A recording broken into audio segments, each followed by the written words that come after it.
अम्मी, मैं वहाँ नहीं जाऊँगी। प्लीज़ आप लोग मुझे यहीं घर पर छोड़ जाएँ। मैं वादा करती हूँ मैं बिल्कुल भी नहीं डरूँगी और ना ही घर में कोई गड़बड़ करूँगी। बस मुझे उस जल्लाद के घर मत छोड़ कर जाएँ। मिशी ने बेड पर हाथ-पाँव मारते हुए दहाई दी और अपनी वालदा को मनाने की नाकाम कोशिश की, जो उस वक़्त कपड़े इस्त्री करके तेज़ी से बैग में ठूँस रही थी। बेगम रज़िया ने उसे घूर कर देखा और सख्ती से बोली, "खबरदार! जो तुमने मेरे दामाद के बारे में एक लफ्ज़ भी गलत बोला, वो तुम्हारा शौहर है और रिश्तेदारों में मेरी नाक कटवाने की ज़रूरत नहीं है। हम शादी बजा रहे हैं और पूरा घर खाली छोड़कर मैं तुम्हें अकेला यहाँ छोड़कर नहीं जा सकती। तुम्हारे पेपर्स को भी अभी आना था। तुम्हारे पेपर्स ना होते तो शादी पर साथ ही लेकर जाती और वो तुम्हारे ससुराल के साथ-साथ तुम्हारी बहन का भी तो घर है ना, वो ख़्याल रखेगी तुम्हारा और ना तुम तो कुछ खाए-पिए बिना सिर्फ़ पढ़ाई में लगी रहोगी।" मिशी ने रोहान से अंदाज में मुँह बसोरा और उठकर बैठ गई। वो बेडशीट को मुट्ठियों में भींचे हुए बोली, "अम्मी, आप समझ क्यों नहीं रही हैं? वहाँ आपी और जीजू का मसला नहीं है और ना ही खाला और अंकल से मुझे कोई प्रॉब्लम है। मसला वो हिटलर है, जो हर वक़्त मेरी जान को आया रहता है। अभी पिछली बार जब गई थी, तो उसने मेरी इतनी बेइज़्ज़ती की थी, सिर्फ़ इस बात पर कि मैंने उसकी कॉफ़ी में गलती से नमक डाल दिया था।" रज़िया बेगम ने नफ़ी में सर हिलाया और दुपट्टा दुरुस्त करते हतमई अंदाज में बोली, "इसे बेइज़्ज़ती नहीं कहते, वो असूल पसंद इंसान है और तुम्हारे पास हर वक़्त कोई उल्टा काम होता है। अब चुपचाप तैयार हो जाओ, तुम्हारे अब्बू गाड़ी निकाल रहे हैं। अगर उन्होंने तुम्हें इस हुरिये में देख लिया, तो शादी पर जाने से पहले तुम्हारी अच्छी खासी क्लास लग जाएगी।" मिशी ने मायूसी से सर हिलाया और बुड़बुड़ाती हुई वॉशरूम में घुस गई। पता नहीं मेरी किस्मत में ये उखड़ मिजाज शौहर क्यों लिखा था। काश मेरी शादी किसी चॉकलेटी हीरो से होती, तो नखरे तो उठाता, ये तो बस डंडा उठाना जानता है। गाड़ी का सफर मिशी के लिए किसी अजाब से कम नहीं था। वो पिछली सीट पर बैठी मुसलसल अपने नाखून चबा रही थी। वो सोच रही थी कि कैसे वो हमदान के सामने जाने से बचेगी। उसके वालिदैन आगे बैठे खुशगवार मूड में बातें कर रहे थे, मगर मिशी का दिमाग तो नाजी आपी के घर के नक्शे बना रहा था कि कौन सा कोना सबसे महफूज है, जहाँ हमदान की नजर न पड़े। खैर, सफर तमाम हुआ और गाड़ी खूबसूरत और वसी और इस घर के बोझ में दाखिल हुई। ये घर मिशी की बड़ी बहन नाजिया का ससुराल था, जहाँ उसके सास ससुर और देवर यानी कि मिशी का शौहर नामदार हमदान खान रहते थे। गाड़ी रुकते ही पोर्च का दरवाजा खुला और सबसे पहले नाजिया के दोनों बच्चे और हम और नशीन शोर मचाते बाहर भागे और नाना नानी के गले लग गए। मिशी ने गाड़ी से उतरते ही गहरी सांस ली और दुपट्टा दुरुस्त किया कि कहीं से भी वो लापरवाह न लगे, वरना अंदर दाखिल होती अगर हमदान मिल गया तो पहली झड़प वहीं हो जाएगी। मिशी खाला, आप आ गई। हमने आपका इंतहा इंतजार किया। आपको पता है, हम बहुत सारी मस्ती करेंगे अब। और हमने मिशी की टांगों से लिपटते खुशी से नारा लगाया। मिशी ने मुस्कुराकर उसे गोद में उठा लिया और प्यार से उसके गाल खींचे और बोली, "अरे वाह मेरे शेर, मेरे शेर, तो मैं इसीलिए तो आई हूँ कि हम मिलकर खूब एंजॉय करेंगे।" इतने में नाजिया और उसके शौहर सारिम भी बाहर आ गए। सारिम हमेशा की तरह हंसमुख और खुश इखलाक था। उसने आगे बढ़कर मिशी के सर पर हाथ रखा और शरारत से आंग दबाते बोला, "चलो भाई, हमारे घर की रौनक आ गई। या यूं कहे कि हमारे घर का छोटा डॉन आ गया। अब तो हमदान मियाँ की खैर नहीं है।" मिशी ने मुंह बनाकर सारिम को देखा और बोली, "जीजू, आप फिर शुरू हो गए। अभी मैं आई हूँ और आपने मेरी टांग खींचना भी शुरू कर दी। वैसे वो सड़ियल इंसान कहाँ है? नजर नहीं आ रहा कि मुझे देखकर छुप तो नहीं गया?" सारिम ने कहका लगाया और बैग उठाते हुए बोला, "अरे नहीं, वो तो अभी ऑफिस से आया है और अपने कमरे में फ्रेश हो रहा है। तुम दुआ करो कि उसका मूड आज अच्छा हो, वरना ऑफिस में कुछ गड़बड़ चल रही थी। सुबह से काफी गुस्से में था। वो तुम जानती हो कि जब शेर जख्मी हो तो दहाड़ता ज्यादा है।" ये सुनते ही मिशी का चेहरा उतर गया। वो जल्दी से नाजिया के पीछे छुप गई और सरकोशी में बोली, "आप ही मुझे बचा लें। मैं सबके सामने नहीं जाऊंगी। प्लीज मुझे गेस्ट रूम में शिफ्ट कर दे, मैं वहीं रह लूंगी। वादा करती हूँ बाहर नहीं निकलूंगी।" नाजिया ने हंसते उसे बाजू से पकड़ा और अंदर की तरफ खींचा और बोली कि पागल मत बनो, वो तुम्हारा शौहर है, कोई भूत नहीं है। और वैसे भी अम्मी अब्बू जा रहे हैं तो तुम्हें सबके साथ घुल मिल कर रहना होगा। चलो अंदर चलो, खाला और अंकल इंतजार कर रहे हैं। अंदर लाउंज में फहमीदा बेगम और शफाक साहब बैठे चाय पी रहे थे। मिशी को देखते दोनों के चेहरे खिल उठे। फहमीदा बेगम ने आगे बढ़कर उसे गले लगाया और प्यार से माथा चुमा और बोली, "मेरी बहू रानी आ गई। घर में तो जैसे बाहर आ गई है। तुम फिक्र ना करो बेटा, इस बार मैं हमदान को सख्ती से कह दूंगी कि तुम्हें कुछ ना कहे, तुम बस अपनी पढ़ाई पर ध्यान देना और खुद खूब आराम भी करना। इशफाक साहिब ने शफकत से सर पर हाथ रखा।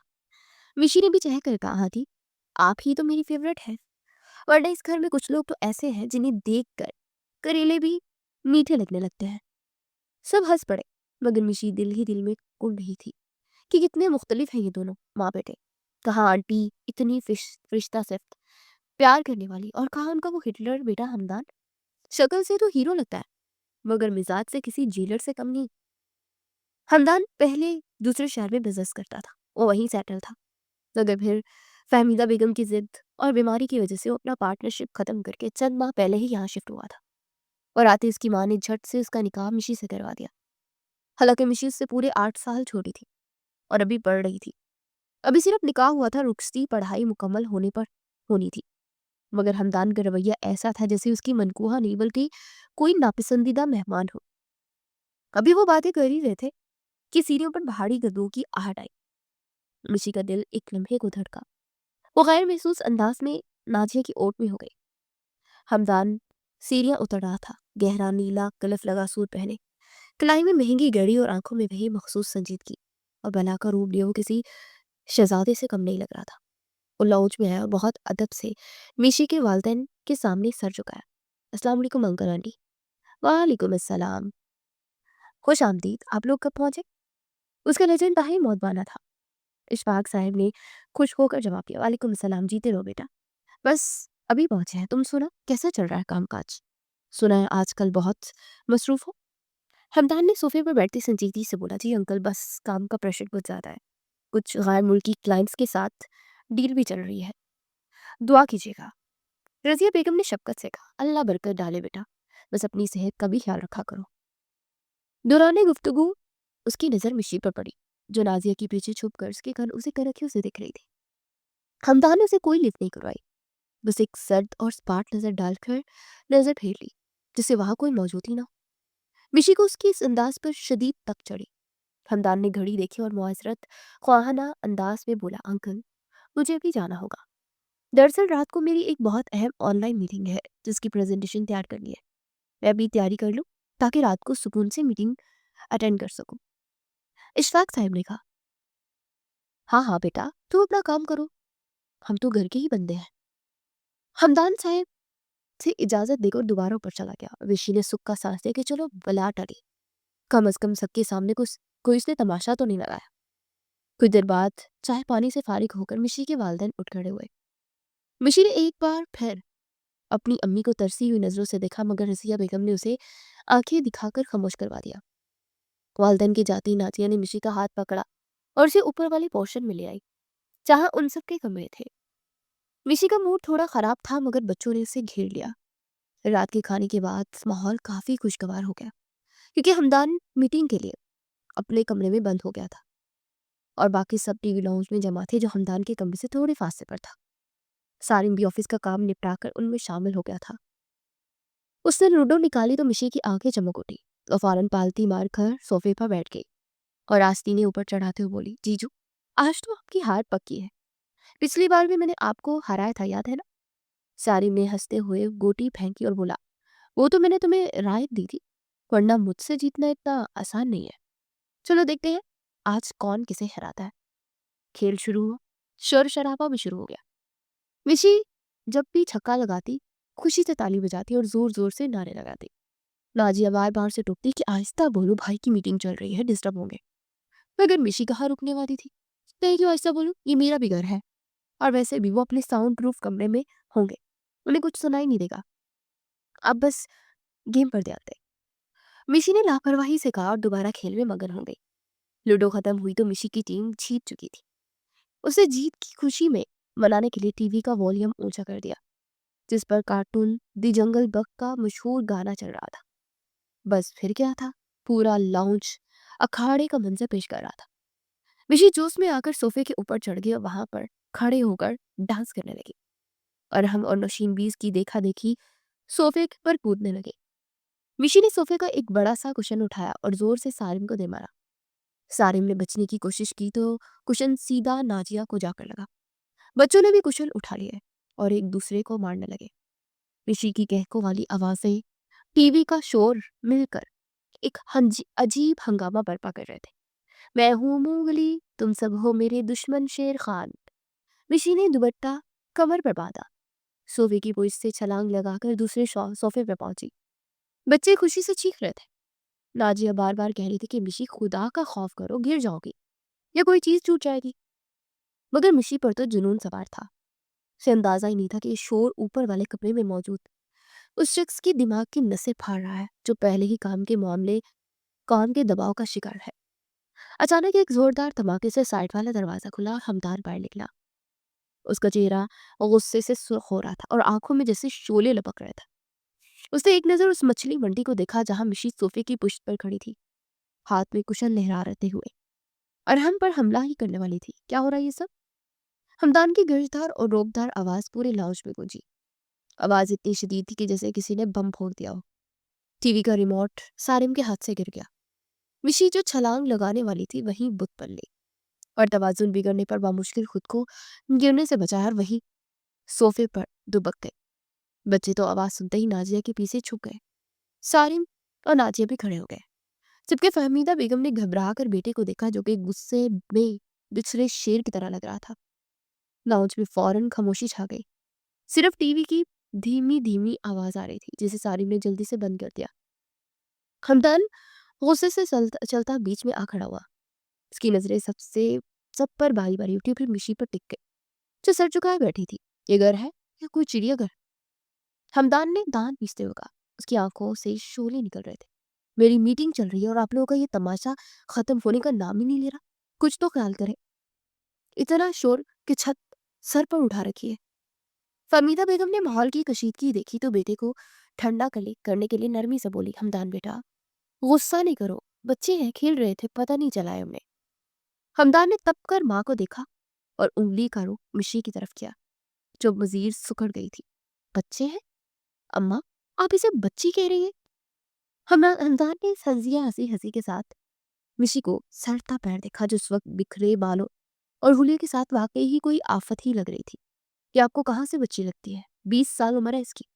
कद काट देखे, ये निकाहशुदा औरत है, कोई नर्सरी क्लास की स्टूडेंट नहीं है। मगर हरकतें देखे जरा, 2 छोटे बच्चों के साथ मिलकर सोफे पर चढ़कर नाच रही है। अकल नाम की चीज छू कर नहीं गुजरी से। ये बच्ची नहीं है, ये इस घर की सबसे बड़ी सरदर्द है, जिसे तमीज और तहसीब का कुछ पता नहीं है। हमदान की डांट मिशी के दिल पर नश्तर की तरह लगी। वो नजरें उठाकर उसे देख भी नहीं पा रही थी। हमदान ने गहरी सांस ली और हतमी लहजे में फैसला सुनाया, और अब की आवाज ना आए, सब अपने अपने कमरे में जाकर सो जाए। और इसका लहजा इतना सख्त था कि किसी में चूं चा करने की भी हिम्मत ना हुई। और सारे में जल्दी से बच्चों का हाथ थामा और ने लेकर तेजी से अपने कमरे की तरफ खिसक गया, जबकि फहमीदा बेगम अभी सोफे पर बास खड़ी अपने बेटे के शदीद गुस्से पर परेशान थी। मिशी ने सुख का सांस लिया कि चलो जान बची, लेकिन उसकी जुबान कहाँ काबू में आने वाली थी। वो धीरे से खिसकती हुई फहमीदा बेगम के करीब हुई और अपनी मासूम सी आंखों में शरारत लिए राजदाना अंदाज में बोली, आंटी, सच बताएं, आप इन्हें खाने में कौन सी काली मिर्च खिलाती है, जो हर वक्त ऐसे आग बबूला रहते हैं कि बंदा बात करते हुए भी जुलस जाए। फहमीदा बेगम हंस पड़ी। मिशी की ये बात अगरचे सरगोशी में थी, मगर रात के सुराटे में सीढ़ियां चढ़ते हमदान की तेज समात और कानों से टकरा गई। उसके कदम सीढ़ियों के दरमियान एक लम्हे के लिए थम गए। उसका दिल चाहा कि अभी वापस पलटकर उस 1.5 फुट की आफत को बताए कि काली मिर्च का असल जायका क्या होता है, और जब वो अपनी पर आता है तो जुबान कैसे चलती है। मगर दिमाग ने फौरन उसे अधूरी मीटिंग और इंतजार करने वाले क्लाइंट्स का होटर बजाया। सब मुश्किल अपने उबलते गुस्से को जब्त किया और फिलहाल नजरअंदाज करते लंबे लंबे डग पड़ता ऊपर चढ़ गया और अपने कमरे का दरवाजा इतनी जोर से बंद किया कि नीचे खड़ी मिशी का दिल दहल गया। वो जल्दी से फहमीदा बेगम से शब बखैर कहती अपने कमरे की तरफ भाग गई कि शेर के पलटने से पहले गायब हो जाना ही बेहतर है। अगली सुबह का सूरज अपनी पूरी आबोताब के साथ चमक रहा था, मगर मिशी के लिए दिन किसी नए हंगामे का पेशे खाना साबित होने वाला था। रात वाली झड़प के बाद हमदान सुबह सवेरे ही ऑफिस में कर गया और मिशी ने सुक्का सांस लिया कि चलो हिटलर से कुछ देर के लिए निजात तो मिली। दोपहर के वक्त घर का माहौल खासा सुस्त था। नाजिया किचन में दोपहर के खाने की तैयारी में मसरूफ थी, जबकि मिशी अपने कमरे में बेड पर ऊंधे मुंह लेटी मोबाइल में मगन थी। अरहम और नशीन इसके दाएं बाएं बैठे बड़ी उम्मीद भरी नजरों से मोबाइल की स्क्रीन में झांक रहे थे। दरअसल वो ऑनलाइन शॉपिंग वेबसाइट पर अपने पसंदीदा खिलौने ढूंढ रहे थे। वाओ मिशी खाला, ये देखे, ये वाली गन, ये तो बिल्कुल असली लगती है। मुझे ये चाहिए, प्लीज मंगवा देना। अरहम ने एक बड़ी सी मशीन गन की तस्वीर देखकर जोश से नारा लगाया और मिशी का बाजू हिलाया, और मेरे लिए ये वाली डोल। नौशीन ने भी अपनी पसंदीदा गुड़िया पर उंगली रखी, जो अपने साइज और फीचर्स के हिसाब से काफी महंगी लग रही थी, और इसके साथ पूरा डॉल हाउस भी था। मिशी ने उन दोनों को खिलौने के करीब देखी तो उसकी आंखें बाहर को ही उबल आई थी। उसे धूप निकलकर उन दोनों को घूरा और बोली कि ओए खुदा का खौफ करो, इतने महंगे खिलौने हैं, ये 40,000। 40,000 तो मैंने पूरा एक खिलौना बाजार खरीदा जा सकता है, और तुम लोगों को बस ये 2 चीजें चाहिए। मेरे पास इतने पैसे नहीं है, अभी महीने का आखिर चल रहा है और मेरी पॉकेट मनी भी खत्म हो चुकी है। जाओ अपने अब्बा से कहो वो लेकर दे। और हमें मुंह बसोरा और नशीन की आंखों में आंसू तैरने लगे। ये जज्बाती ब्लैकमेलिंग ऋषि पर फौरन असर कर गई। वो तड़प कर उठी और अपने मोबाइल साइड पर रखा। अच्छा अच्छा, रो मत, कुछ सोचती हूँ, लेकिन पैसे कहाँ से आएंगे? मिशी ने नाखून चबाते हुए सोचा, 40,000 कोई मामूली रकम तो नहीं है। और हमने इधर उधर देखा और फिर मिशी के कान के करीब आकर किसी रास्ताना और शैताना अंदाज में बोला, खाला एक आइडिया है। चाचू के वॉलेट में बहुत सारे पैसे हैं, मैंने कल देखा था जब वो वॉलेट टेबल पर रख रहे थे, तो उसमें गुलाबी और नीले नोटों की मोटी सी गड्डी थी। हम वहां से ले लेते हैं ना? मिशी ने आंखें फाड़ कर उस नन्हे शैतान के शीले को देखा और जल्दी से उसके मुंह पर हाथ रखा। तोबा तोबा, चोरी करने को कह रहे हो? वो हिटलर मुझे कच्चा चबा जाएगा अगर उसे पता चला कि मैंने उसके वॉलेट को हाथ पे लगाया। मैं तो ऐसे उसके नाम से कांपती हूँ, और तुम शेर के मुंह में मुझे हाथ डालने का मशवरा दे रहे हो? लेकिन अरहम ने हार नहीं मानी और मासूमियत से बोला कि चोरी थोड़ी है, चाचू ही तो है, आपके शौहर है। अम्मी कहती है कि शौहर के पैसों पर बीवी का सबसे पहला हक होता है, और वो खुशी खुशी अपनी बीवी को पैसे देते हैं, तो आप अपना हक ले रही है। और वैसे भी चाचू अभी घर पर नहीं है, वो तो ऑफिस गए हुए हैं और उनका पर्स घर रह गया है। मैंने उनकी ड्रेसिंग टेबल पर उन्हें देखा था। उसी के दिमाग में जंग छिड़ गई। एक तरफ हमदान का खौफनाक गुस्सा था और दूसरी तरफ बच्चों की ख्वाहिश और हक वाली बात जो अरहम ने कही थी। उसे सोचा कि हाँ, बात तो ठीक है, मगर उसकी बनकुआ बीवी हूँ, अगर 4 बच्चे ले भी लूंगी तो कौन सा क्या आ जाएगी। वैसे भी वो लाखों कमाता है, 40,000 उसके लिए क्या ही चीज है। बस उधार समझ कर ले लेती हूँ, बाद में अपनी पॉकेट मनी से वापस कर दूंगी। बच्चों के उदास चेहरे देखकर उसने फैसला कर लिया, ठीक है, लेकिन ये बात सिर्फ हमारे बीच रहेगी। मैं बस उधार ही ले रही हूँ, समझे? मिशन इम्पॉसिबल का म्यूजिक मिशी के दिमाग में चल रहा था, जब वो बिल्ली के कदमों के साथ चलती हमदान की तरह हमदान के कमरे की तरफ पड़ी। दिल की धड़कन तेज थी, हर आहट पर से लगता कि हमदान अचानक सामने आ जाएगा। हमदान का कमरा हमेशा की तरह साफ सुथरा और तरतीब से था। हर चीज अपनी जगह पर मौजूद थी। एसी की हल्की खनकी और उसकी मखसूस मर्दाना परफ्यूम की खुशबू कमरे में रची हुई थी, जो मिशी के हवासों को उलझाने लगी थी। वो तेजी से अंदर दाखिल हुई और सीधी ड्रेसिंग टेबल की तरफ गई, जहां वाकई हमदान का ब्लैक लेदर वॉलेट पड़ा था। शायद आज वो जल्दी में दूसरा वॉलेट ले गया था, या ये भूल गया था। या अल्लाह, मुझे बचा लेना, बस 40,000, इससे 1 रुपया ज्यादा नहीं। मिशी ने कांपते हाथों से वॉलेट खोला और नोटों की गड्डी बाहर निकाली। उसमें वाकई काफी पैसे थे। हमदान हमेशा कैश पास रखता था। मिशी ने जल्दी जल्दी 5,000 का आखिरी नोट लिए और फिर पैसे वापस रखकर वॉलेट बंद कर दिया। 40,000 मुट्ठी में दबाते उसे लगा जैसे उसने दुनिया फतह कर ली हो। उसके चेहरे पर एक शरारती मुस्कुराहट आती। अभी वो मुड़ने ही वाली थी कि उसकी नजर साइड टेबल पर पड़ी हमदान की तस्वीर पड़ गई, जिसमें वो संजीदा सा बना कैमरे को घूर रहा था। देखे, ऐसे मत घूरो, तुम्हारी बीवी हो और तुम्हारे ही भतीजे भतीजी पर खर्च करे हो, कंजूस मक्खी चुस्त।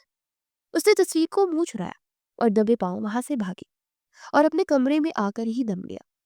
बच्चों ने उसे नोट लहराते देखा तो खुशी से उछल पड़े। मिशी ने फौरन फोन उठाया, उनका मतलूबा ऑर्डर प्लेस कर दिया। कैश ऑन डिलीवरी का ऑप्शन सेलेक्ट किया क्योंकि पैसे तो अब हाथ में थे। इसने सोचा कि पार्सल आते ही पैसे दे देगी। खुद को तसल्ली दी कि ये कोई जुर्म नहीं है, बस ज़रूरत पूरी की है और हक इस्तेमाल किया है। अगले दिन पार्सल आया तो बच्चों की ईद भी हो गई। मिशी ने गेट पर जाकर चुपके से पार्सल वसूल किया। राइडर को 40,000 थमाए और बड़ा सा डिब्बा लेकर अंदर आ गई। बच्चे तो दीवाने हो गए और डिब्बा लेकर सीधा अपने कमरे में बंद हो गए ताकि सुकून से खेल सके। दिन तो खैरियत से गुजर गया, लेकिन शाम को जब हमदान घर वापस आया तो घर का मौसम बिगड़ने लगा। उस दिन वो जल्दी आ गया था और आते ही सीधा अपने कमरे में गया था। मिशी किचन में फहमीदा बेगम के साथ बातें कर रही थी और दिल ही दिल में खुश थी कि बच्चों की फरमाइश पूरी हो गई। अचानक ऊपर से हमदान की गर्जदार आवाज सुनाई दी। मेरा वॉलेट किसने हाथ लगाया था? आवाज इतनी शदीद थी कि मिशी के हाथ से चम्मच छूट कर खाली में गिर गया और उसका रंग फक हो गया। या अल्लाह, इतनी जल्दी पता चल गया? उसने तो गिने भी नहीं होंगे। वो कांपती हुई फमीदा बेगम के पीछे छुप गई। थोड़ी देर बाद हमदान सीढ़ियां उतरता लॉन्च में आ गया। उसका चेहरा गुस्से से तिमतिमा रहा था। टाई की नोट ढीली की हुई थी और आस्तीनें चढ़ी हुई थी। उसने मुलाजमीन को आवाज दी तो घर के तमाम मुलाजमीन सर झुकाए लाउंज में जमा हो गए। इशफाक साहब और फहमीदा बेगम भी परेशान खड़े थे। क्या हुआ बेटा, क्यों चीख रहे हो? खैरियत तो है ना? इशफाक साहब ने उसे ठंडा करने की कोशिश की। डैड, मेरे बॉलीवुड से पूरे 40,000 कम है। मैंने वो पैसे एक जरूरी काम के लिए रखे थे और अब उसमें से गायब है। इस घर में चोरी होने लगी है और मुझे पता भी नहीं। मैं पूछ रहा हूँ, किसने मेरी इजाजत के बगैर मेरे कमरे में कदम रखा और मेरे पर्सनल वॉलेट को हाथ लगाया? उसकी नजरें अकाब की तरह सब मुलाजमीन पर घूम रही थी। मिशी सतून के पीछे झुके, लेकिन दिल जोर जोर से धड़क रहा था। उसे लग रहा था कि अब उसकी शामत आने वाली है। सारिम उस वक्त ऑफिस में था और नाजिया बच्चों के पास ऊपर थी, इसलिए वो मिशी को बचाने के लिए वहां मौजूद नहीं थे। हमदान ने गुस्से से एक मुलाजिम की तरफ कदम बढ़ाया ही था कि तभी चौकीदार गेट से अंदर आया और सहमे हुए लहजे में बोला, साहब जी, वो शायद पार्सल के पैसे थे। आज एक पार्सल आया था दोपहर को। वो छोटी बीबी जी और बच्चों ने वसूल किया था और राइडर्स को काफी सारे पैसे दिए थे। चौकीदार की बात अधूरी रह गई और सबकी नजरें सतून के पीछे छुपी मिशी की तरफ उठ गई, जो कि अब अपने चोरी पकड़ने जाने पर जमीन में गिर जाने की ख्वाहिश कर रही थी। उसी लम्हे अरहम और नशीन भी अपने नए और महंगे खिलौने उठाए सीढ़ियों से नीचे उतर रहे थे कि अचानक लाउंज में छाया सुनाटा और सबकी नजरें अपनी तरफ देखकर वो वहीं ठटक कर रुक गए। हमदान की अकाबी निगाहें जब उनके हाथों में मौजूद इम्पोर्टेड गन और डोल हाउस पर पड़ी तो उसे पूरा शीशे की तरह साफ दिखाई देने लगा। उसके लबों पर एक सर्द मुस्कुराहट उभरी और उसने धीरे से सर लाया, जैसे कह रहा हो कि अच्छा तो ये है माजरा। मा हमदान ने गहरी सांस ली और अपनी आस्तीनों को मजीद ऊपर चढ़ाते इंतहाई स्पार्ट लहजे में बोला, तो ये है वो जरूरी काम जिसके लिए मेरे वॉलेट पर हाथ साफ किया गया। जबरदस्त। उसकी आवाज में छुपा गुस्सा इतना शदीद था कि बच्चे तो क्या, बड़े भी सहम गए। हमदान ने मिशी की तरफ उंगली का इशारा किया, फिर बच्चों की तरफ और हतमी अंदाज में हुक्म दिया कि मिशी और अरहम, तुम तीनों फौरन मेरे कमरे में आओ। फहमीदा बेगम ने जब बेटे का ये तेवर दिखा तो उनका दिल दहल गया। वो जानती थी कि हमदान गुस्से का तेज है। वो जल्दी से आगे बढ़ी और बेटे के बाजू पर हाथ रखते नरमी से बोली कि हमदान बेटा, जाने दो, बच्चे हैं, गलती हो गई, मैं दे देती हूँ तुम्हारे पैसे। तुम क्यों बात को बढ़ा रहे हो? मत लेकर जाओ उन्हें, और डर जाएंगे बच्चे। लेकिन हमदान ने बहुत अदब मगर सख्ती के साथ माँ का हाथ हटाया और बोला, नहीं माँ, आज नहीं, बात पैसों की नहीं है, बात असूल और तरबियत की है। बिना इजाजत किसी की चीज उठाना चोरी है और मैं अपने घर में ये आदत नहीं बिगड़ने दूंगा। आप लोग आराम करें, मैं जरा इनसे पूछ कुछ कर रहा हूँ। इशफाक साहब ने भी बीवी को आंखों से इशारा किया कि खामोश रहे। हमदान का फैसला अटल था। वो मुड़ा और लंबे लंबे डग बढ़ता हुआ सीढ़ियां चढ़ने लगा। मिशी का दिल सूखे पत्ते की तरह कांप रहा था। उसे बेबसी से नाचे की तरफ देखा, मगर वो भी बेबस थी। मिशी ने बच्चों का हाथ पकड़ा और किसी कैदी की तरह सर झुकाया और हमदान के पीछे पीछे चल पड़ी। उसे लग रहा था कि आज उसकी जिंदगी का आखिरी दिन है। कमरे में दाखिल होते हमदान ने दरवाजा बंद किया मगर लॉक नहीं किया। वो कमरे के वस्त में खड़ा था और उसका कद काट इस वक्त मिशी को किसी देव जैसा लग रहा था। मिशी और बच्चे दीवार के साथ लगकर खड़े हो गए, जैसे 3 मुजरिम पेशी के लिए खड़े हों। और हमने डरते-डरते गन पीछे छुपाने की भी कोशिश की। किसका आइडिया था ये? हमदान की भारी आवाज़ कमरे में गूंजी। किसने कहा था कि मेरे वॉलेट से पैसे निकालो? और हम और नौशीन तो सहम कर रोने वाले हो गए। मिसी से उनका ये डर देखा ना गया तो इसने हिम्मत मुश्तवा रखी और काम की आवाज़ में बोली, वो ये बच्चे ज़िद कर रहे थे, उनके पास खिलौने नहीं थे। तो मैंने सोचा कि तुमने सोचा? हमदान ने इसकी बात काटी और एक कदम उसकी तरफ बढ़ाया। तुम्हारे सोचने की वजह से आज ये नौबत आई है। बच्चे तो बच्चे हैं, उन्हें अकल नहीं है, मगर तुम तो 20 साल की हो। तुम तो बच्ची नहीं हो ना? तुम्हें नहीं पता कि बिना पूछे किसी के पैसे नहीं उठाते? अरे हमने रोते हुए कहा, चाचू हमने ही मिशी खाला से कहा था कि ये हमारा हक है, आप हमारे ही तो है ना। बच्चे की इस मासूमियत पर हमदान के गुस्से की शिद्दत में जरा सी कमी आई, मगर वो अपने असूलों पर समझौता नहीं कर सकता था। उसे बच्चों की तरफ देखा और कदरे नरम लहजे में बोला, जाओ तुम दोनों बाहर जाओ और ये खिलौने नाजिया भाभी को देकर आओ। तुम्हारी सजा ये है कि इस हफ्ते तक ये खिलौने तुम्हें नहीं मिलेंगे। भागो यहाँ से। बच्चे तो जैसे मौका की तलाश में थे, वो फौरन दरवाजा खोलकर बाहर भाग गए और मिशी को उस शेर के गुछाड़ में अकेला छोड़ गया। बच्चों के जाते ही हमदान ने पलटकर दरवाजे को कुंडी लगाई। क्लिक की आवाज मिशी के दिल पर हथौड़े की तरह लगी। अब कमरे में सिर्फ वो ही थी और हमदान, और एक जानलेवा खामोशी। मिशी ने घबरा कर दरवाजे की तरफ देखा, फिर हमदान की तरफ जो इंतहाई आहिस्तगी से उसकी तरफ बढ़ रहा था। उसकी चाल में एक अजीब सी शिकारी जैसी तमतम थी। तो मोहतरमा कह रही थी कि ये उनका हक है। हमदान चलता उसके बिल्कुल करीब आ गया। मिशी पीछे हट गई, यहाँ तक कि उसकी कमर दीवार से जा लगी। देखे, मैंने कहा ना, मैं वापस कर दूंगी। मेरे पास अभी पैसे नहीं है, वरना मिशी की आवाज हलक में अटक रही थी क्योंकि हमदान का फासला मिटता जा रहा था। वापस? हमदान ने अपना एक हाथ मिशी के सर के दाएं जानिब दीवार पर रखा और दूसरा बाएं जानिब। उसे मुकम्मल तौर पर अपने हिसार में ले लिया। 40,000 की रकम तुम जैसी स्टूडेंट के लिए छोटी नहीं है। कैसी वापस करोगी?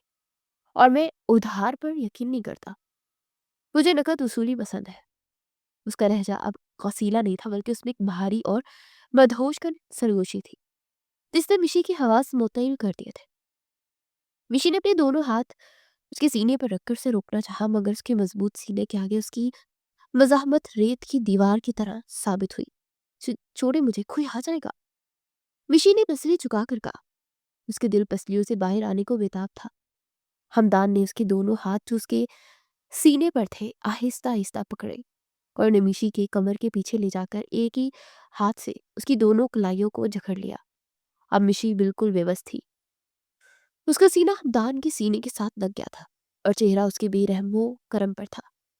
कोई नहीं आएगा, ये मेरा कमरा है और तुम मेरी बीवी हो। हमदान ने झुककर अपनी पेशानी मिशी की पेशानी से टिका दी। दोनों की गर्म सांसें एक दूसरे से टकरा रही थी। मिशी के जिस्म में सनसनी की एक लहर दौड़ गई। उसे घबरा कर आंखें बंद कर ली। हमदान की नजरें उसके कांपते हुए गुलाबी लबों पर जम गई। एक अजीब सी बेखुदी उस पर तारी होने लगी। उसने अपना चेहरा मजीद झुकाया। उसके रबों ने पहले मिशी की गर्दन के नाजुक हिस्से को छुआ।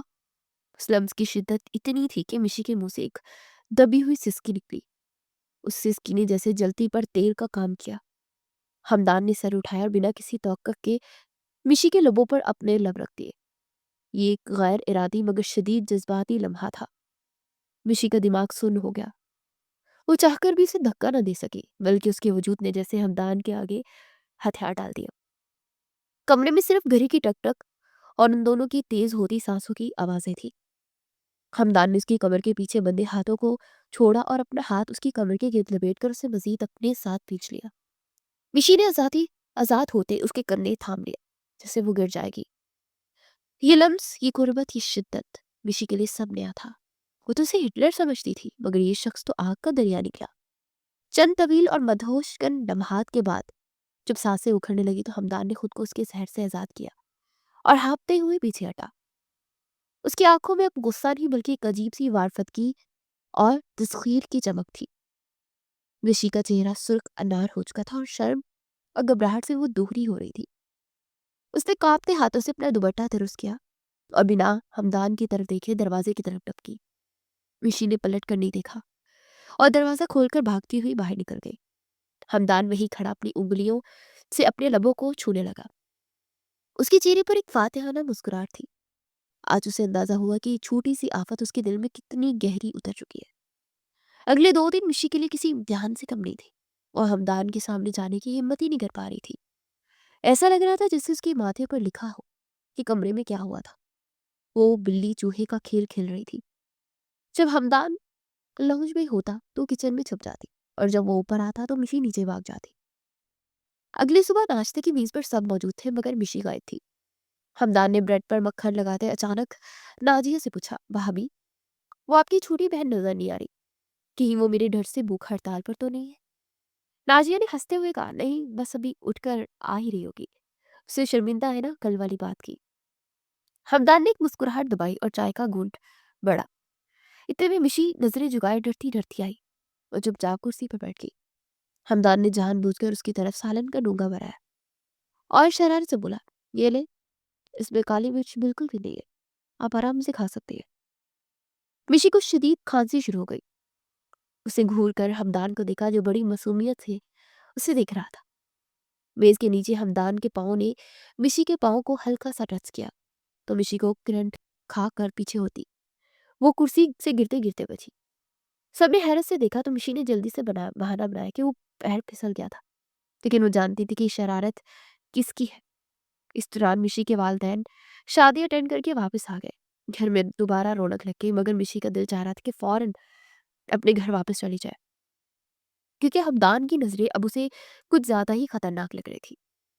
वापसी की शाम जब मिशी अपना बैग पैक कर रही थी तो रजिया बेगम ने आकर बताया कि बेटा हम जा रहे हैं, गाड़ी तैयार है। मिशी खुशी से उछल पड़ी कि शुक्र है जान छूटी और भागती हुई नीचे आई तो लाउंज में हमदान मौजूद था जो शायद अभी ऑफिस से आया था। मिशी ने नजरें बचाकर जल्दी से गाड़ी की तरफ बढ़ना चाहा मगर हमदान की भारी आवाज ने उसके कदम रोक दिए।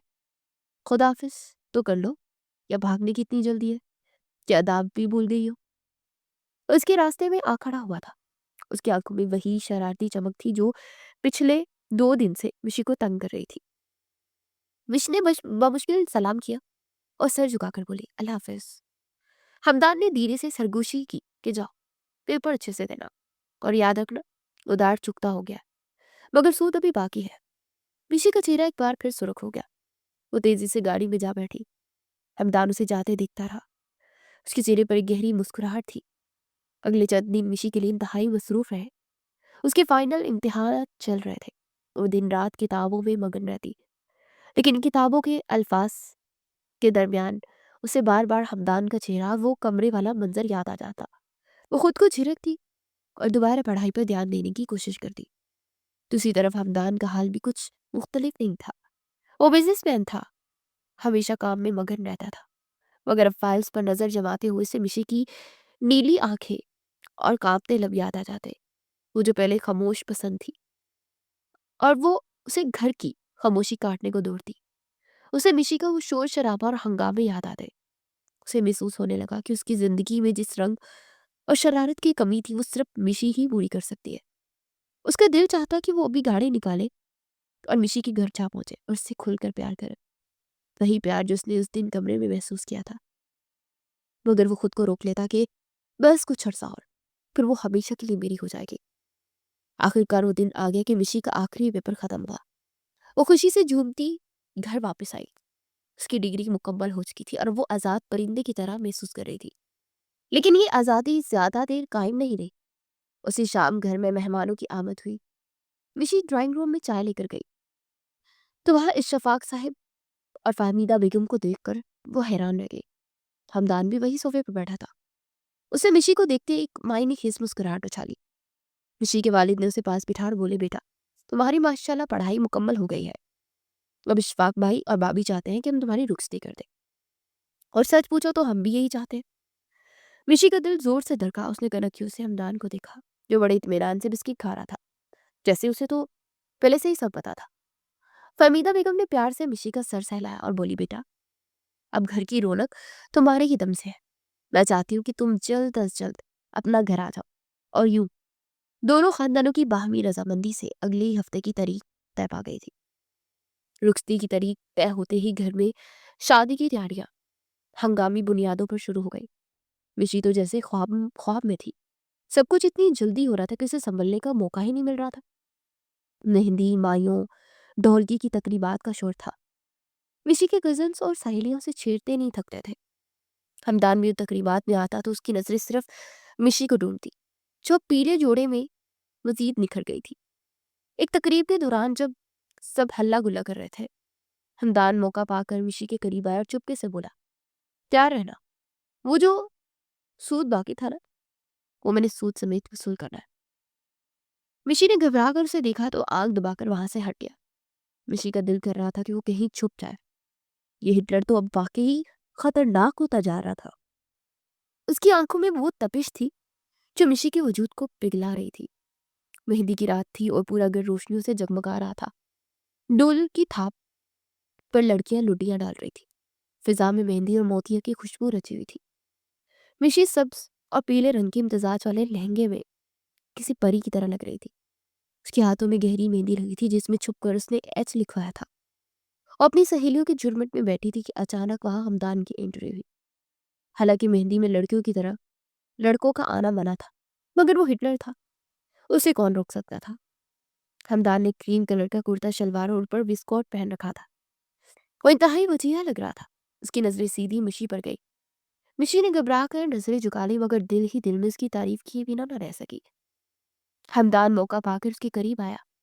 मिशी की सहेलियां शरारत से हंसते हुए परे हो गई। मेहंदी का रंग तो काफी गहरा चढ़ा है मोहतरमा। हमदान ने झुककर सरगोशी की। उसकी नजरें मिशी के मेहंदी लगे हाथों पर थी। मिशी ने धड़कते हुए दिल के साथ जवाब दिया, सुना शौहर मोहब्बत करने वाले हो तो रंग गहरा हो चढ़ता है।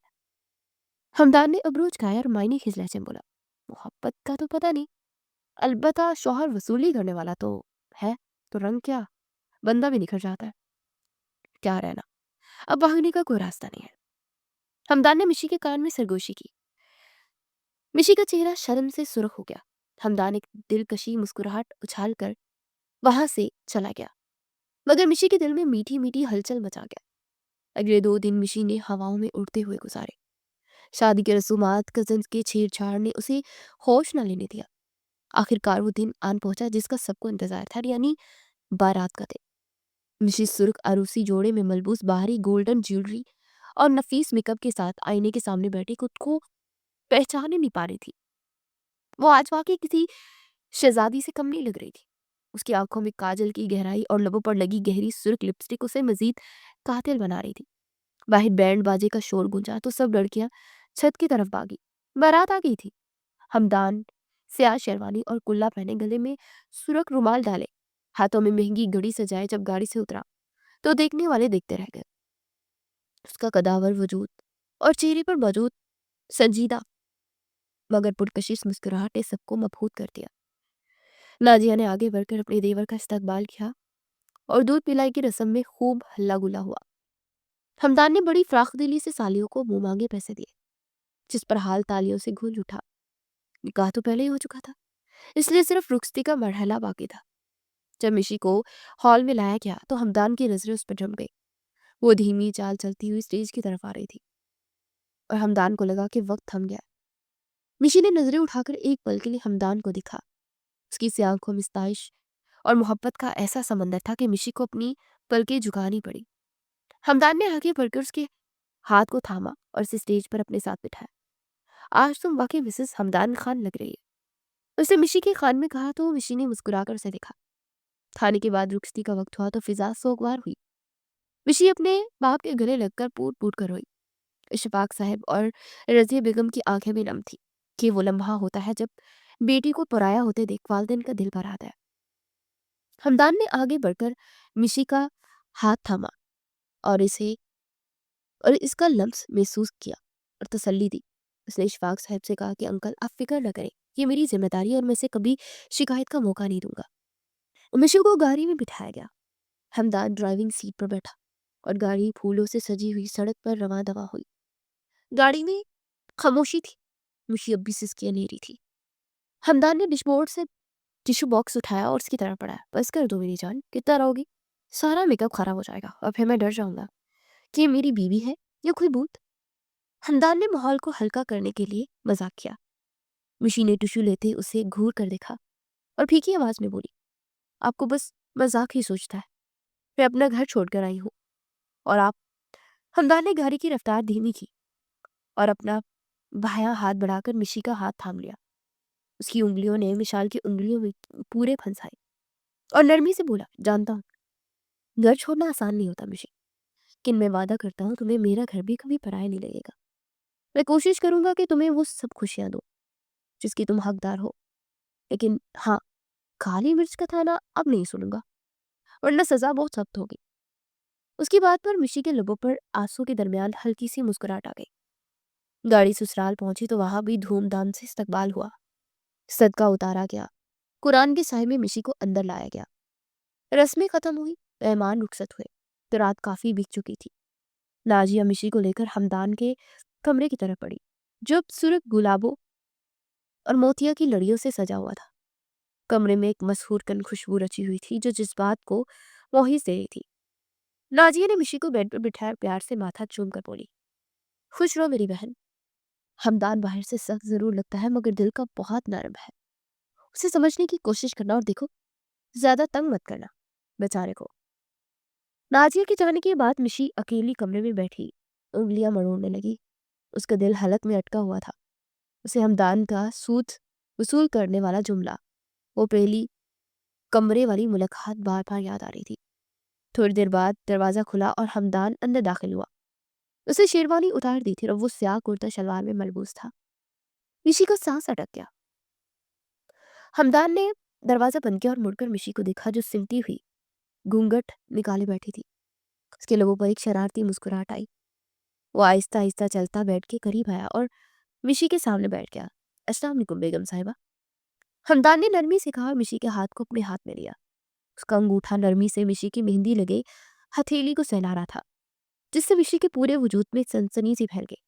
वालेकुम अस्सलाम। मिशी की आवाज बमुश्किल निकली। हमदान ने आगे बढ़कर उसका घूंघट उलटने ही वाला था कि अचानक बाथरूम का दरवाजा एक जोरदार धमाके से खुला और हम और नशीन वहां से शोर मचाते बाहर निकले और छलांग लगाकर बेड पर मिशी और हमदान के बीच आकर बैठे। सरप्राइज! दोनों बच्चों ने एक साथ नारा लगाकर तालियां बजाई। हमदान जो इंतहाई रोमांवी मूड बना चुका था, इस अचानक अवतार पर उछल पड़ा और मिशी भी घबराकर पीछे हटी। ये क्या बदतमीजी है? तुम दोनों यहाँ क्या कर रहे हो? हमदान ने दांत पीसते हुए पूछा। उसका सारा रोमांस किरकिरा हो चुका था और माथे पर बल पड़ चुके थे और हमने बड़े इत्मीनान से मिशी की गोद में सर रखा और टांगे फैलाते हुए बोला, आज हम मिशी खाला के साथ सोएंगे। हमें नींद नहीं आ रही थी और मामा ने हमें हमारे कमरे से निकाल दिया था। हमने सोचा हम पार्टी करेंगे। नशीन ने भी हमदान का हाथ पकड़ कर कहा, हाँ चाचू, हम सब मिलकर बातें करेंगे और लूडो खेलेंगे। आपको पता है मिशी खाला बहुत अच्छी कहानियां सुनाती है। हमदान ने अपने माथे पर हाथ मारा। उसकी सुहाग रात का बेड़ा गर्क होने वाला था। उसे लगा जैसे कोई डरावना ख्वाब देख रहा हो। मिशी को हंसी आ रही थी मगर वो हमदान के गुस्से वाले तेवर देखकर चुप थी। देखो बच्चों, ये मेरा कमरा है और बड़ों के कमरे में ऐसे नहीं आते। जाओ अब अपने कमरे में। हमदान ने प्यार से मगर सख्ती से समझाने की कोशिश की मगर बच्चे तो जैसे डरना देकर बैठ गए। अरे नहीं जाएंगे हम। अरहम ने गन की तरह हाथ बनाकर कहा और जिद पर अड़ गया। मिशी ने घूंघट उलट दिया और बच्चों को प्यार किया। कोई बात नहीं हमदान, बच्चे ही तो है, रहने देने। हमदान ने उसे घूरा। तुम इनकी साइड ले रही है आज की रात? हमदान समझ गया कि बच्चे ऐसे नहीं मानेंगे। ये छोटे दहशतगर्द सिर्फ रिश्वत से जाएंगे। उसने एक गहरा सांस लिया और अरहन के कान में झुक कर कहा, इधर सुनो, अगर तुम लोग अभी इसी वक्त यहाँ से जाओगे तो मैं तुम्हें वो वाला रिमोट कंट्रोल हेलीकॉप्टर लेकर दूंगा जो तुम मांग रहे थे और जो हवा में उड़ता है। और निशिन, तुम्हें वो बड़ी वाली नाटिंग नाकिंग गर्ल जो पॉइंट्स बनाती है अभी ऑनलाइन ऑर्डर करूंगा और कल सुबह तक मिल जाएंगे। पक्का वादा? अरहम की आंखें चमक उठी। उसने नशीन को देखा और आंखों ही आंखों में सौदेबाजी शुरू हो गई। सच्ची चाचू? 2 हेलीकॉप्टर? और हमने डबल पक्की करनी चाहिए डील। हाँ हाँ बाबा, वो मेरी जान छोड़ो बस। हमदान ने जल्दी से कहा और इस वक्त अपनी प्राइवेसी के लिए कुछ भी लुटाने को तैयार था। बच्चों ने एक दूसरे को दिखा, फिर बेड से छलांग लगा दी। डील डन चाचू, हम जा रहे हैं, गुड नाइट। और हमने नौशीन का हाथ पकड़ा और दोनों भागते हुए कमरे से निकल गए, क्योंकि उन्हें पता था कि चाचू अपना वादा पूरा करते हैं। और वैसे भी इस डील की मालियत तकरीबन 2 लाख बनती थी, जो कि हमदान ने अपने सुकून खरीदने के लिए अभी अभी कुर्बान की थी। बच्चों के निकलते ही हमदान ने बिजली की सी तेजी से दरवाजे की तरफ छलांग लगाई और इसे लॉक किया। फिर कुंडी 2 बार चक्की कि अब कोई गुंजाइश न रहे। फिर एक वो लंबी सांस लेकर मुड़ा और बेड की तरफ आया, जहां मिशी अपनी हंसी दबा रही थी। बड़ी हंसी आ रही है मोहतरमा को, हमदान ने मस्तूरी गुस्से से कहा, और बेड पर आकर बैठ गया। उसकी नजरें मिशी के मुस्कुराते चेहरे पर जम गई। मेरे 2 लाख का नुकसान करवा दिया इन दोनों शैतानों ने, लेकिन खैर, तुम्हारे साथ अकेले वक्त गुजारने के लिए ये कीमत भी मुझे मंजूर है। वो मिशी की तरफ खिसका, उसका चेहरा अपने दोनों हाथों के प्याले में बढ़ लिया। मिशी की हंसी फौरन रुक गई और दिल की धड़कन फिर से बेतरतीब हो गई। हमदान की नजरें मिशी के चेहरे के लक्ष्य को हिफ्ज कर रही थी। उसने अपने अंगूठे से मिशी के कांपते हुए लबों को छुआ। बहुत इंतजार करवाया तुमने मिशी, बहुत तड़पाया भी है। वो 40,000 वाला उधार याद है ना, ये भूल गई? उसकी आवाज में एक अजीब सी गहराई और नशा था। मिशी ने नजरें झुका ली, उसकी पलकें कांप रही थी। याद है, उसे सरगोशी की। अब वो सूद वसूल कर लूंगा जिसका वादा किया था, बल्कि अब तो जुर्माना भी लगेगा। हमदान ने सरगोशी की और अपना चेहरा मिशी के करीब लाया। उसकी गर्म सांसें मिशी के चेहरे को छू रही थी। मिशी ने अपने लहर से हाथ उसे रोकना चाहा, उसके सीने पर हाथ रखे। वो हमदान, मुझे डर लग रहा है, वो बामुश्किल बोली। हमदान ने उसके हाथों को चूमा और नरमी से बोला, मुझसे डरने की जरूरत नहीं है मेरी जान, मैं तुम्हारा हूं और तुम मेरी। यह ताल्लुक डर का नहीं, मोहब्बत का है। उसने आहिस्तगी से मिशी के भारी झुमके उतारे और साइड टेबल पर रखे। फिर उसके गले से भारी नेकलेस उतारा। उसका हर लम्स मिशी को पिघला रहा था, उसके अंदर की झिझक खत्म कर रहा था। हमदान ने मिशी की कमर में हाथ डालकर उसे अपने एक झटके से करीब किया, इतना करीब कि दोनों की धड़कनें एक हो गई। हमदान ने इसकी गर्दन के नाजुक मोड़ पर अपने लग रखे, तो मिशी ने एक सिसकी बड़ी और उसके कंधे को मजबूती से थाम लिया। उस दिन सिर्फ एक किस्त वसूल की थी, बाकी सारा हिसाब आज पूरा करूंगा। हमदान ने इसे खुद में भींच लिया और शिद्दत से उसके लबों पर झुक गया। ये लम्स पहले से ज्यादा शदीद, जज्बाती और पागल कर देने वाला था। मिशी ने मज़ाहमत छोड़ दी और खुद को उसके स्पुर्द कर दिया। उसके हाथ हमदान के बालों में उलझ गए, उससे आंखें मूंद दी। थमने की रोशनियां बदम थी और मोहब्बत अपने अरूज पर थी। हमदान की मोहब्बत में वो शिद्दत थी जिसने मिशी के अंदर के सारे खौफ खत्म कर दिए। वो काली मिर्च वाला उखड़ मिजाज शख्स आज मोम की तरह पिघल चुका था और अपनी बीवी के कदमों में अपनी अना और गुस्सा सब कुछ हाजिर था। उस रात अल्फाज खत्म हो गए और सिर्फ जज्बात बोलते रहे। मिशी जो उसे हिटलर कहती थी, आज उसी हिटलर की बाहों में पनाह ले चुकी थी। और हमदान जिसे आफत कहता था, आज उसी आफत का असीर हो चुका था। अगली सुबह जब मिशी की आंख खुली तो सूरज की किरणें खिड़की से छनकर अंदर आ रही थी। उठने लगी तो महसूस हुआ कि हमदान का भारी बाजू उसके गिर्द लिपटा हुआ है। उसने मुस्कुराकर हमदान के सोए हुए चेहरे को देखा, जो कि नींद में बिल्कुल मासूम और पुरसुकून लग रहा था। कोई कह सकता था कि वही गुस्से भरा शख्स है। मिशी ने सोचा और प्यार से उसके माथे पर बिखरे बाल हटाए। हमदान ने नींद में ही उसका हाथ पकड़ लिया और आंखें खोले बगैर मुस्कुराए। जाके उसकी बारी और खुमार आवाज मिशी के कानों में रस घोल रही थी, जी छोड़े मुझे, नाश्ते का वक्त हो गया, सब इंतजार कर रहे होंगे। मिशी ने उठने की कोशिश की, मगर हमदान ने उसे वापस खींच लिया और उसकी गर्दन में मुंह छुपा लिया। इंतजार करने दो सबको, अभी मेरा दिल नहीं भरा। और वैसे भी नई नवेली दुल्हन को इतनी जल्दी उठने की क्या जरूरत है, वो शरारत से बोला और मिशी को दोबारा अपनी बाहों में ले लिया। प्लीज हमदान, नाजी अब क्या सोचेंगी? मिशी ने मिन्नत की, यही कि उनका देवर अपनी बीवी के साथ खुश है, और क्या। हमदान ने लापरवाही से कहा और तकिए के नीचे से एक मखमली डिब्बा निकालकर मिशी के सामने खोला। उसमें हीरो का इंतहाई खूबसूरत और नफीस सेट जगमगा रहा था। ये क्या है? ये मेरी तरफ से मुंह दिखाई, इस बात का शुक्रिया कि तुमने मेरी जिंदगी में तुम आई और मेरी वीरान जिंदगी को रौनक बख्शी। हमदान ने संजीदगी से कहा और उठ कर बैठ गया। उसने वो नेकलेस निकाला और मिशी के गले में पहना दिया। मिशी ने आईने में खुद को देखा। वो नेकलेस उसके गले में बहुत जच रहा था, मगर उससे ज्यादा खूबसूरत हमदान का वो प्यार भरा अक्स था जो आईने में उसके पीछे नजर आ रहा था। थोड़ी देर बाद जब वो दोनों तैयार होकर निकल आए तो नाश्ते की मेज पर सब मौजूद थे। अरहम और नौशीन भी बैठे थे और हमदान को देखते उन्होंने आंख मारी। चाचू, हेलीकॉप्टर। अरहम ने रास्ताना अंदाज में याद दिलाया। हमदान ने मुस्कुराकर अंगूठा दिखाया कि डन, शाम तक पहुंच जाएगा। नाजिया और सारिम ने एक दूसरे को देखकर मुस्कुराहट का तबादला किया। वो समझ गए थे कि बच्चों ने जरूर कोई डील की है। नाश्ते के दौरान मिशी शर्माती हुई बैठी थी। फहमीदा बेगम ने उसे पराठा दिया और प्यार से पूछा, बेटा रात नींद सुकून से आई ना? मिशी को शदीद खांसी आ गई और हमदान ने शरारत से कहा, जी अम्मी बहुत सुकून से। बस कुछ शरारती चूहों ने शुरू में तंग किया था, लेकिन फिर भी हमने उन्हें भगा दिया। उसने बच्चों की तरफ इशारा किया। सब हंस पड़े। घर की फिजा में एक नया और खुशगवार एहसास था। वो घर जो पहले खामोश और संजीदा रहता था अब वहां कहके और जिंदगी की चहल पहल थी। हमदान ने मेज के नीचे से मिशी का हाथ थाम लिया और सर दबा कर अपनी मौजूदगी का एहसास दिलाया। मिशी ने उसे देखा और मुस्कुरा दी। उसे यकीन हो गया था कि ये शख्स अब उसका मुहाफिज भी है, उसका बेहतरीन साथी भी है। शाम को जब वो दोनों अपने कमरे की बालकनी में खड़े चाय पी रहे थे, सूरज गुरूब हो रहा था और ठंडी हवा चल रही थी। हमदान ने मिशी को अपनी बाहों की हिसार में लिया। मिशी ने अपना सर उसके सीने पर रख दिया जहां उसका दिल धड़क रहा था। मिशी, सच बताओ, मैं अब भी हिटलर रखता? हमदान ने उसकी जुल्फों से खेलते हुए पूछा।